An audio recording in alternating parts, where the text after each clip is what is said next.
Bonjour à toutes et à tous. La notion de tableau est devenue essentielle dans Excel et bien sûr, lorsque vous allez devoir travailler en VBA, il faudra que vous en maîtrisiez les différentes composantes. Mon nom est François Parlant et aujourd'hui je vous fais découvrir comment utiliser les tableaux en VBA. C'est parti! Les tableaux s'appellent des list objects et ils appartiennent à la feuille dans laquelle ils se trouvent. Par exemple, pour compter le nombre de tableaux qu'il y a sur la feuille active, je vais taper ActiveSheet.listObjects, c'est-à-dire la collection des tableaux, pensez au S, et je vais mettre .count. Lorsque je le lance, cela m'affiche qu'il y a 2 tableaux dans la feuille active. Maintenant, si je veux prendre un des tableaux, je peux tout simplement prendre le premier tableau et par exemple demander quel est son nom.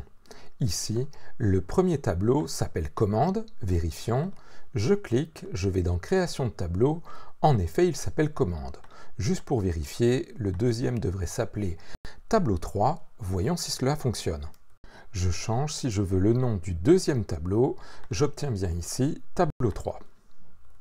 Je peux aussi appeler un tableau par son nom. Ici, par exemple, je crois qu'on avait tableau 3 pour le petit tableau qui est ici. Et je peux faire une action, par exemple, le supprimer.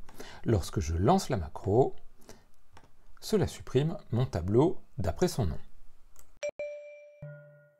Pour sélectionner un tableau en entier, je vais appeler le tableau et je vais faire range.select. Lorsque je lance la macro, cela sélectionne la totalité du tableau.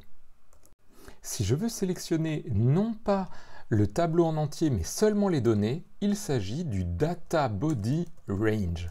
Et à nouveau, je fais mon select. Lorsque je le sélectionne, seules les lignes de données ont été sélectionnées, pas l'entête, pas le total. Pour ne sélectionner que la ligne d'entête, je vais faire header row range.select. Lorsque je lance la macro, uniquement la ligne d'entête est sélectionnée. Et pour sélectionner la ligne de total, cette fois je vais faire totals row range.select. Ici, c'est ma ligne de total qui est bien sûr sélectionnée. Si jamais la ligne de total de votre tableau a été masquée, vous pouvez utiliser la commande show totals égale true pour les faire réapparaître. Pour ne pas avoir de trop longues formules et surtout pour bénéficier de l'aide de Excel, ce que je vous propose, c'est de déclarer vos tableaux. Ici par exemple, je vais donc faire dim tb as list object. Attention, pas list object, ce n'est pas une collection, ici on parle d'un tableau. Et vous pouvez définir par exemple que tb sera égal à, sur la feuille active, la list objects numéro 1. Maintenant, nous pouvons faire des formules en parlant de TB comme étant ce tableau-ci. La méthode la plus simple pour savoir ce qu'il y a dans une cellule du tableau, c'est de parler du Data Body Range, c'est-à-dire de la zone de données. Je vais donc faire tb.databodyrange et on me demande de quelle ligne je voudrais avoir le contenu. Ici par exemple, si je veux la troisième, je mets 3. Et ensuite, je mets le numéro de la colonne. Par exemple ici, la deuxième colonne. Lorsque j'appuie pour lancer la macro, j'obtiens bien le contenu de cette cellule. Mais bien sûr, on peut aussi parler en termes de lignes et de colonnes. Un tableau est composé d'un certain nombre de colonnes. Ici par exemple, si je veux afficher le nombre de colonnes de mon tableau, je vais prendre tb.listColumns et je vais les compter. Je clique pour lancer la macro et j'obtiens bien sûr 3 puisqu'il y a 3 colonnes.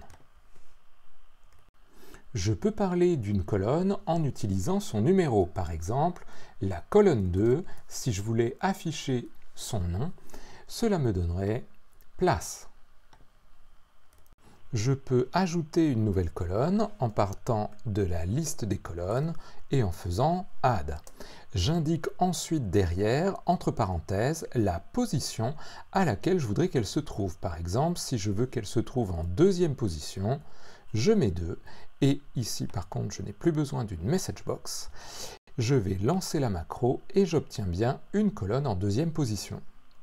Si je veux changer le nom de cette colonne, je pars de la liste des colonnes, je dis que je veux parler de la deuxième et je voudrais que son nom soit égal à test.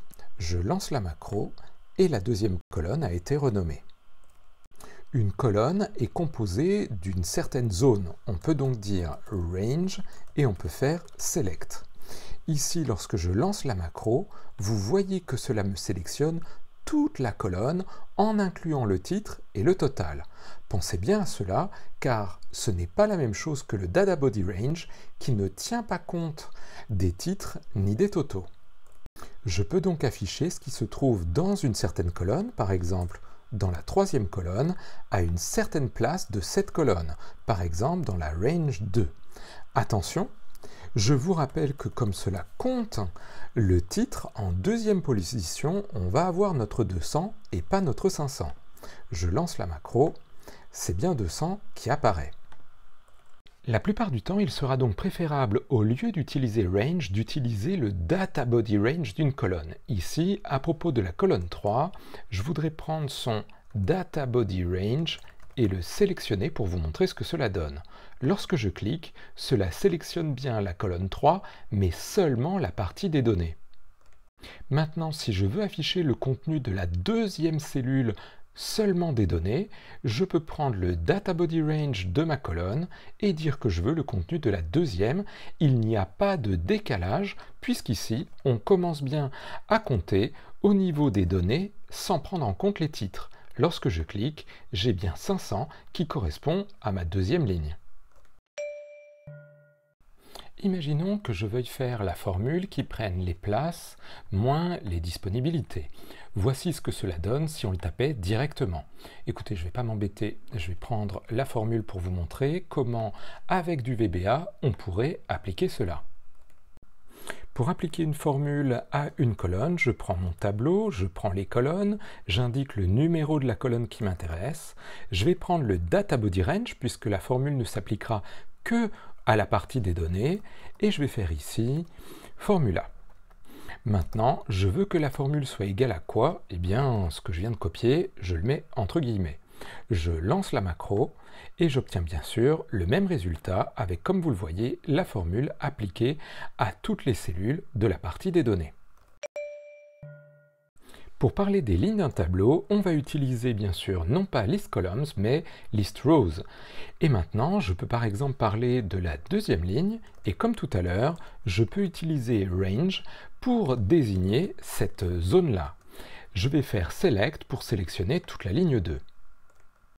Vous remarquerez que contrairement aux colonnes, ici, je n'ai pas de data body range, puisqu'une ligne est une ligne en entier, il n'y a pas de titre des lignes ni de total des lignes, donc nous n'avons que range pour utiliser les différentes zones.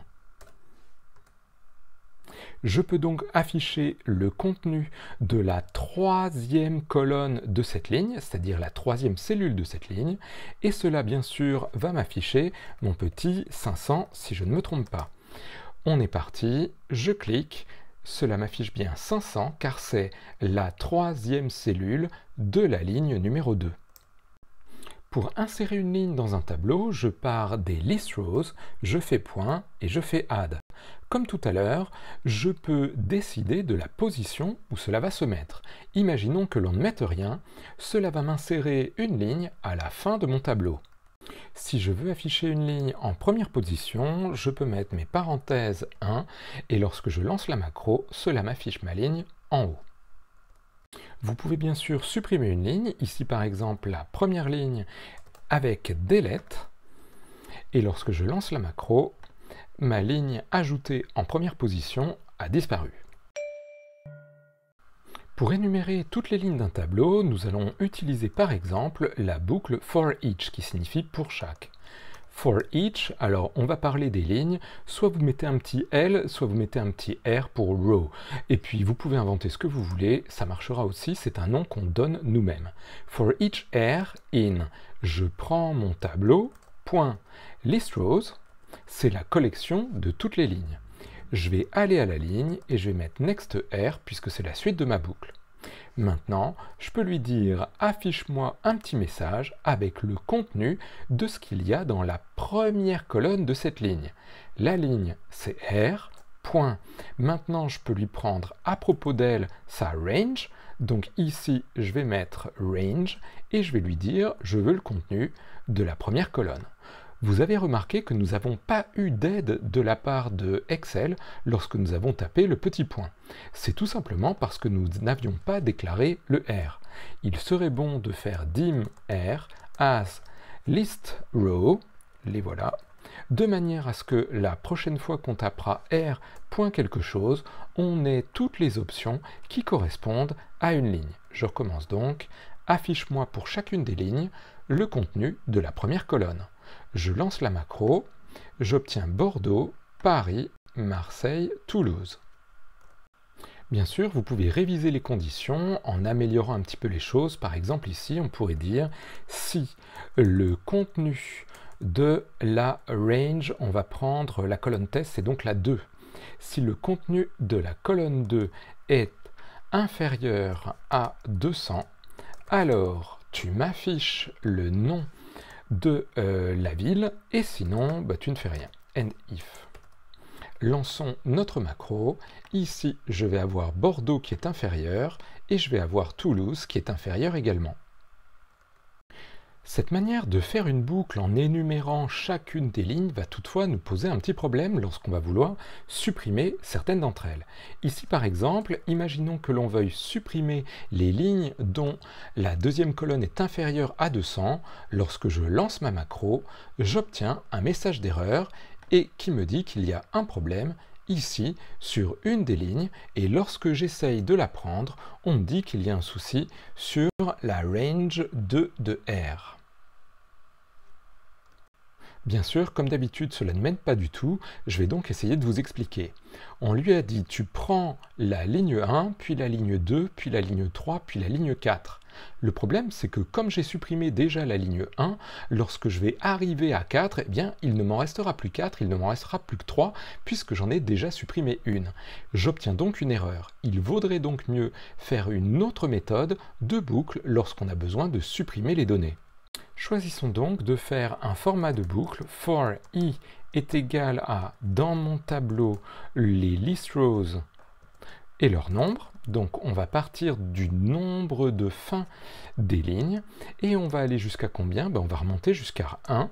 Et par contre, on va le faire dans quel ordre? Avec un pas de moins 1, c'est-à-dire à rebours. Je pars du plus grand nombre et je reviens en arrière. Maintenant, je peux faire ma condition. Si dans mon tableau, parmi les list rows, celle qui correspond à i, et dans sa range numéro 2, la colonne test, j'ai quelque chose qui est inférieur à 200, alors il faut que je fasse quelque chose. Et je termine mon si. Eh bien, cette list rows numéro i, il faut tout simplement que je la délète. Je peux maintenant lancer la macro, j'ai bien une suppression des lignes sans message d'erreur car en partant de la fin, je n'ai pas un souci d'erreur de comptage comme je l'avais tout à l'heure. Et bien voilà, j'espère que ce débroussaillage des notions autour des tableaux en VBA vous a plu. Vous trouverez dans le commentaire sous la vidéo les liens utiles pour continuer à pratiquer. Bonne continuation, à bientôt, au revoir.